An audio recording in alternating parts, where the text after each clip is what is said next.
அப்படியே சொல்லிட்டே வரும்போது இந்த சரீரத்துல வந்து நமக்கு 6 விதமான பருவங்கள் இருக்குது. குழந்தை பருவம், இளமை பருவம், வயோதிக பருவம், நடுப்பருவம், இந்த மாதிரி நிறைய பருவங்கள் இருக்கு.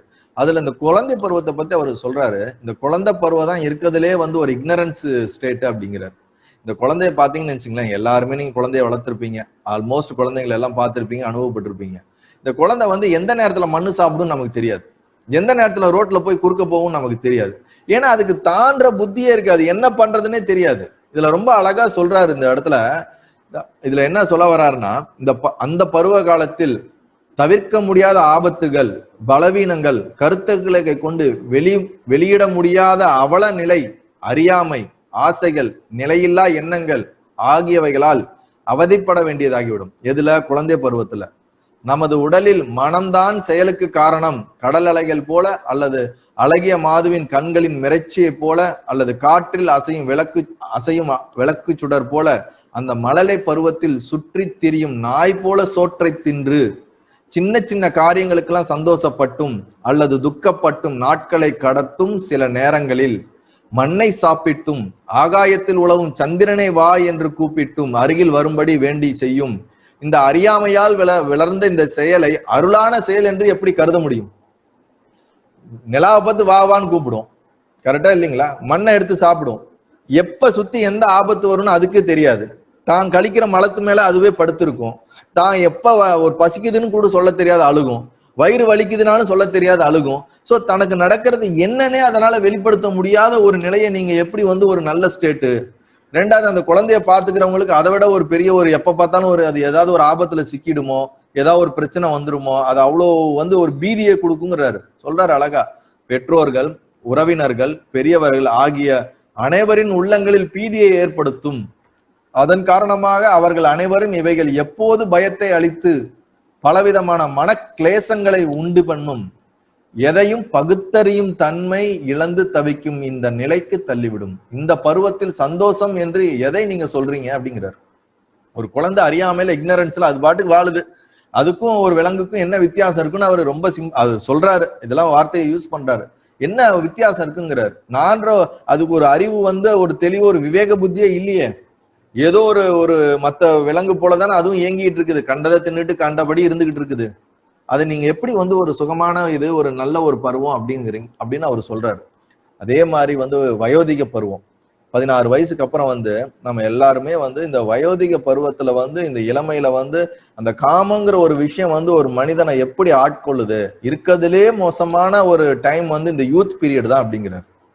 அவர் சொல்றாரு, இந்த பருவத்தில் இன்னொரு வகையான வலியை சுமந்து பிசாசு போன்ற மன்மத பானத்தினால் தாக்குண்டு மனம் புண்பட்டு அவதிக்கு உள்ளாக வேண்டும்.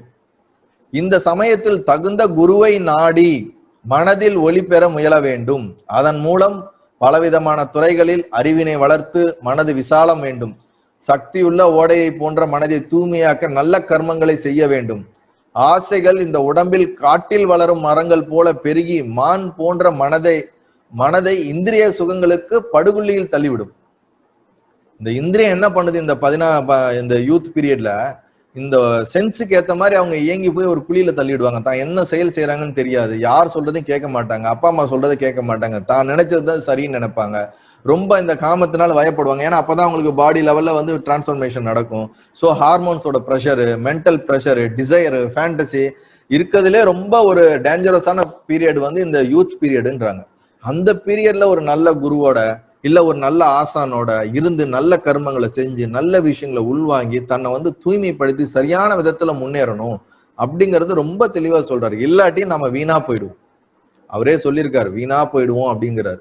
எவ்வளவோ நிறைய விஷயங்கள் சொல்றாரு. இந்த வாலிப வயதில் எதிர்கொள்ளும் அனைத்து தடைகளையும் தகர்த்து வெற்றி காணும் சக்தியை பெற்றவர்களைத்தான் சிறந்தவர்கள். அப்படிப்பட்டவர் வாலிப மனிதர்களை அனைவராலும் துதிக்கப்படுவர் ஆகிறார். இந்த சின்ன வயசுல யாரு தன்னை ஜெயிச்சு ஒரு சிறந்த ஒரு மனிதர்களா இருக்கிறாங்களோ அவங்களதான் நம்ம வந்து துதிக்கிறோம், போற்றுறோம். எல்லா ஞானிகளுமே சின்ன வயசுல இருந்து, சங்கரரா இருக்கட்டும், எல்லா ஞானிகளுமே சிறு வயதிலேயே அந்த ஞானத்தை உணர்ந்து அவர்கள் உலகத்துக்கு வெளிப்படுத்தினாலதான் அவர்களை இன்னமும் நம்ம போற்றி புகழ்ந்துகிட்டு இருக்கோம். ஸோ இந்த மாதிரி பல விஷயங்கள் வந்து அவர் வந்து எக்ஸாம்பிளா எடுத்து சொல்லிக்கிட்டே இருக்கிறார். இதுல அந்த காமத்தை பத்தியும் சொல்றாரு, அப்புறம் வயோதிக பருவத்தை பத்தியும் சொல்றாரு. ஆக்சுவலி பார்த்தோம்னு நினைச்சுங்களேன், இதை சொல்றதுக்கே நமக்கு ஒரு 6-7 கிளாஸ் ஆகும் போல இருக்குது. அவ்வளோ விஷயங்கள் வந்து அவர் பேசிக்கிட்டே வர்றாரு. அவ்வளவு டீடைல்டா பேசுறானா, இதையெல்லாம் ஒரு கம்ப்ரஸ் பண்ணி சொன்னாலுமே ஆல்மோஸ்ட் பாருங்க, இப்ப 1 hour ஆக போகுது. இன்னும் நான் வந்து இதுக்கு அடுத்து வயோதிக பருவம் இருக்குது, கால மரணம்னா என்னன்னு சொல்றாரு, இவ்வளவு விஷயங்கள் இருக்குது. இருந்தாலும் அதெல்லாம் நான் ஷார்ட்டா சொன்னாதான் நம்ம அடுத்தடுத்து போக முடியும். கொஞ்சம் ஆழமா நீங்க கேட்டுக்குங்க அடுத்து ஒரு 10 minutesக்கு. ஸோ இப்ப அவர் என்ன சொல்றாருன்னா, காமத்தை பத்தி சொல்றாரு. என்ன சொல்றாருன்னா, எலும்பும் தசைகளும் சதைகளும் கொண்ட பெண்களின் உடல்களில் மூலம் என்ன சுகத்தை காண முடியும்? இங்க வந்து அவர் ஒரு ஆணா இருக்கிறனால பெண்ணை சொல்றாரு. பெண்ணா இருக்கிறவங்க வந்து ஆணை நினைச்சுக்கணும். என்னடா இவரை மட்டும் மூலம் மட்டும் சொல்றாங்களே எல்லாம் கிடையாது. 2 பேத்தையும் தான் சொல்றாரு. யார் வந்து ஸ்திரீயா இருக்கிறவங்க வந்து ஒரு ஆணை நினைச்சுக்கணும், ஆண் வந்து பெண்ணை நினைச்சுக்கணுங்கிறத சொல்றாரு. அழகான பெண்களை பார்த்தால் மிகுந்த ஆசைகள் எழும் என்பதில் சந்தேகம் இல்லை. ஆனால் அழகிய கூந்தலுடைய பெண்களை பார்க்கும் பொழுது நம்ம மனதின் கண்களால் ஆராய்ந்து அந்த பெண்களின் கண்களில் அவர்களது மயக்கும் பிற உடல் பாகங்களிலிருந்து வெறும் தோல், சதை, ரத்தம் ஆகியவர்களுடன் கண்ணீரும் வேர்வைகளும் கொண்டவைகள் என்பதை அறியலாம். மனது வந்து தூய்மையா இருந்துச்சுன்னா, மனதுல ஆராய்ஞ்சு இது வெறும் உடம்புதான், சதை, எலும்பு இதெல்லாம் சேர்ந்த ஒரு செட்டப் தான் இது சேர்ந்த ஒரு அமைப்பு தான் இதுல வந்து ஒன்றும் பெருசா நம்ம சுகம் அடைய முடியாது அப்படிங்கிற ஒரு மனதால ஆராயணும் அப்படிங்கிறார். இல்லாட்டினா இந்த காமம் நம்மளை வந்து கொண்டு போய் கீழே தள்ளிடும். அதுல ரொம்ப அழகா சொல்லாரு. எவ்வளவு பெரிய ஆளா இருந்தாலும் சரி, விஸ்வாமித்திரோட கதை கேள்விப்பட்டிருப்போம், மேனகையினால கவரப்படுறாரு. அந்த மாதிரி எவ்வளவு பெரிய ஆளா இருந்தாலும் சரி, இந்த காமத்துல பெண்கள் விஷயத்துல வீக்கா இருந்தாங்கன்னா ஆல் அவுட். எவ்வளவு பெரிய நல்லவங்களா இருந்தாலும், எவ்வளவு பெரிய பெரிய பெரிய ஆளுங்கள்லாம் இந்த விஷயத்துல வீக் ஆகி அவங்களுடைய எல்லா விஷயத்தையும் இழந்தவதெல்லாம் நம்ம கேள்விப்பட்டிருக்கோம் வாழ்க்கை வரலாறுல. ஏன்னா இது வந்து பெண்கள் மட்டும் இல்ல, ஆண்களும் இருக்காங்க. அதுல காமம்ங்கிற விஷயம் வந்து கண்ணை மறைச்சிருன்னுவாங்க. நமக்கு அறிவு வேலை செய்யாது. கண்ணை மூடிக்கிட்டு அது பாட்டுக்கு அந்த எனர்ஜி வந்து என்ன பண்ணும், அது பாட்டுக்கு பின்னாடி இந்த நாய் சுத்துற மாதிரி தான் சுத்திக்கிட்டே இருக்கும். லாஸ்ட்ல வந்து பெரிய துக்கம் வரும்போது அந்த துக்கத்தை தாங்க முடியாத ஒரு சூழ்நிலைக்கு தள்ளி விட்டுருவோம். ஸோ இந்த மாதிரி நம்மளுடைய இந்த காமங்கிறது வந்து ரொம்ப அவர் நிறைய விஷயங்கள்ல அவர் வந்து சொல்றாரு. ஒரு மான் வந்து இந்த நல்ல புல்லாங்குழல் இசைக்கு கேட்டுக்கிட்டு அது பின்னாடியே போகுமா. வேடன் கரெக்டா ஒரு பள்ளம் நோண்டி வச்சிருப்பானா, அதுல போய் மாட்டிக்குமா. ஏன்? பஞ்ச இந்திரியங்கள்ல சப்தம். இந்த யானை பாத்தீங்கன்னு வச்சுங்களேன், பெண் யானை பின்னாடியே போய்கிட்டு இருக்கும். பெண் யானை வைத்துதான் ஆண் யானையை பிடிப்பாங்க. மதம் கொண்ட யானையெல்லாம் பிடிக்கணும்னா பெண் யானை தான் கொண்டு வருவாங்க. ஏன்னா எனது ஆணோட இந்த யானையோட பெண் யானையோட சரீரம் அந்த தோலை பார்த்து இது வந்து மயங்கிடுமா. அதே மாதிரி மீன் இந்த புழுக்களை கட்டி நம்ம தூண்டில் போடுவோம், அதை போய் என்ன பண்ணும், சாப்பிட்டு அது இதாயிடும். இந்த மாதிரி வண்டு இதெல்லாம் எக்ஸாம்பிள் சொல்றாரு அவரு. நான் இல்லாததை சொல்லலை, இருக்கிறத தான் சொல்றேன். வண்டு என்ன பண்ணும், ஒரு பூவுல இருந்து ஒரு பூவுக்கு போய் அந்த தேனை ருசிக்கும். அது நல்ல பூவா கெட்ட பூவெல்லாம் தெரியாது, போய் விஷமுள்ள பூவையும் சாப்பிட்டு அது இறந்து போயிடுமா. ஸோ இந்த மாதிரி ஒவ்வொரு இந்திரியங்களுமே ஒவ்வொரு இந்த மாதிரி வந்து ஒரு மூடத்தனமான இந்த ஒரு காமத்தினால ஈர்க்கப்பட்டு வந்து டிஸ்டர்ப் ஆயிடுது, மனமும் அதுக்கு பின்னாடி போயிடுது அப்படிங்கறது பல இடங்கள்ல அவர் வந்து சொல்றாரு. அதுல என்ன சொல்றாருன்னா, மனிதன் காமத்தினால் உண்டாகும் விளைவுகளான வியாதிகள், சாவுகள், வயோதிகம், மனவியாதிகள், வலிகள் ஆகியவைகளால் மனிதன் அதன் பின்னால் மனதை செல்ல அனுமதிக்க கூடாது. காமத்தை துறக்காமல் மிகவும் அரியதான பிரம்ம நிலை எப்படி அடையக்கூடும்?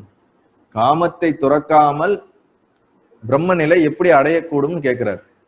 இப்படி வேலை வந்து இதெல்லாம் இன்னும் நிறைய சொல்றாரு. இப்படிலாம் வந்து யூத்தோடைய அந்த ஒரு பருவம் வந்து ரொம்ப மோசமான ஒரு பருவம். அதுல ரொம்ப வந்து ஒரு சேஃபா இருக்கணும், ஒரு இன்டெலிஜென்ட்டா இருக்கணும்ன்றாரு. அப்புறம் வயதான பருவத்தை சொல்றாரு. வயதான பருவத்துல வந்து நீ எல்லா ஆண்டு ராஜாவா இருந்தாலும் வயதான காலத்துல வந்து தனக்கு ஒரு உதவி இல்லாம நடக்க முடியாதுன்றாரு. உடம்பு வந்து இந்த முதுமை வரும்போது மறதி வந்துடுது, இந்திரியங்கள்லாம் இயங்காம போயிடுது. அதை விட ஒரு மோசமான ஒரு ஸ்டேட் எதுவும் இல்லைங்கிறாரு. அந்த இடத்துல வந்து நமக்கு மயங்கிடுவோம், நமக்கு அறிவு வேலை செய்யாது. அப்ப போய் நீ என்ன ஞானத்தை நீ வந்து தேடுற, சின்ன வயசுல நீ தேடணுங்கிறத சொல்றாரு. அப்பையும் தேடி அடையலாம். ஆனா என்ன சொல்றாருன்னா, வயதான காலத்துல உன்னோட உடல் ஒத்துழைக்காத போது நீ எப்படி ஞானத்தை நோக்கி போக முடியும், எப்படி உன் மனசை வெல்ல முடியுங்கிறதையும் அவர் மென்ஷன் பண்றாரு. அதோட என்ன சொல்றாருன்னா, இந்த வயோதிகத்திலும் 3 விதமான ஆசைகளை துறப்பது என்பது மிகவும் கடினம்ங்கிறார். மகன், மகள், மனைவி, செல்வம். அதாவது நம்மளுடைய குழந்தைகள், நம்மளுடைய துணை, கணவனா இருக்கட்டும் மனைவியா இருக்கட்டும், செல்வம், இந்த 3ஐயும் வந்து இந்த வயசான காலத்துல துறக்கிறதுங்கிறது ரொம்ப கஷ்டங்கிறார்.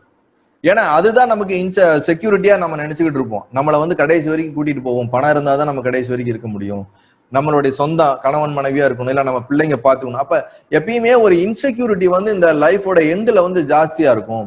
ஸோ அது ரொம்ப ஒரு மோசமான விஷயம், இந்த லைஃபோட எண்டுல வந்து இன்செக்யூரிட்டியா இருக்கிறது. இந்த மாதிரி வந்து வயசான காலத்துல நம்ம உடல் வந்து வலுவிழந்து போய்விடும் அப்படிங்கிறார். கற்பனையான பல பயங்கள் வருங்கிறார். என்னன்னே தெரியாம சில பயங்கள்லாம் வருங்கிறார். கற்பனையான பயங்கள் எழும். தான் நற்கதி அடைய முடியாத நிலை ஏற்படும் என்ற துன்பங்கள் வரும். நம்ம மோட்சத்துக்கு போவோமா போக மாட்டோமா, நமக்கு நல்ல பிறப்பு கிடைக்குமா கிடைக்காதா, நல்ல சாவு கிடைக்குமா கிடைக்காதா, எப்ப சாவுன்னு தெரியாது. இந்த மாதிரி பல பயங்கள் நமக்குள்ள வந்துரும் அப்படிங்கிறாரு. அது மட்டும் இல்லாமல் வயோதிகன் தாகத்தை தணிக்க முடியாமல் வலுவிழந்து தவிக்கும். அதாவது என்னன்னா, ஆசைகள் இருக்கும், ஆனா அனுபவிக்கிறதுக்கு உடம்புல சக்தி இருக்காது. இந்த மாதிரி ஆசைகள் நிறைய இருந்தும் உடம்புல சக்தி இல்லாதனால அந்த ஆசையை மனதினாலே அனுபவிச்சுட்டு இருப்பாங்க இந்த வயதான காலத்துல. ஸோ இந்த மாதிரி எந்த காலத்துல, குழந்தை காலத்திலயும் பிரச்சனை, இளமை காலத்திலயும் பிரச்சனை, வயோதிக காலத்திலயும் பிரச்சனை, சாகுமே பிரச்சனை தான். இறப்பு எப்ப வரும்னு சொல்ல முடியாது. ஏற்கனவே சொன்ன மாதிரி இந்த உலகத்துல வந்து அழிவுங்கிறது எப்பயுமே இருந்துகிட்டே இருக்கு. இந்த உலகம் அழியுது, மக்கள் அழிகிறாங்க, நானும் அழிகிறேன், எல்லாமே மாறிக்கிட்டே இருக்குது. இந்த உலகத்தை இறைவன் படைச்சு அழைச்சிக்கிட்டே இருக்கிறான். அவர் ஆக்சுவலி ஃபைனலா வந்து ரொம்ப ஃப்ரஸ்ட்ரேட் ஆயிடுறாருன்னு நினைக்கிறேன் நான். ரொம்ப ஃப்ரஸ்ட்ரேட் ஆயிடுறாரு.